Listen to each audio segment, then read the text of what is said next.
Hello, তোমরা কেমন আছো? আমি তো খুব ভালো আছি। আজকে এসেছি একটা স্বাদের অনুষ্ঠান, মানে বেবি শাওয়ার মেকআপ করতে। এখানে এসে দেখি ওর অনেক রিচুয়ালস বাকি ছিল, সেগুলো হচ্ছিল। প্রেগনেন্সির সময় অনেকেই আইব্রো করতে ভয় পায়। ভয় পাওয়াটাও স্বাভাবিক, অনেকের নিয়মও থাকে, আইব্রো করে না এই সময়।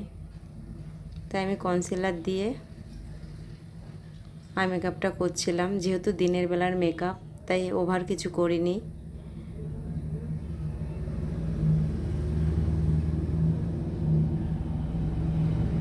সিম্পল এবং স্যাটেল মেকআপই করেছি। দেখো, ঘরে ভালো আলোও ছিল না, একটা লাইট ছিল, তাতেই আমি মেকআপটা করেছি। ও তো মেকআপটা দেখে খুবই খুশি হয়েছে, বলছে দিদি আমাকে খুব সুন্দর লাগছে।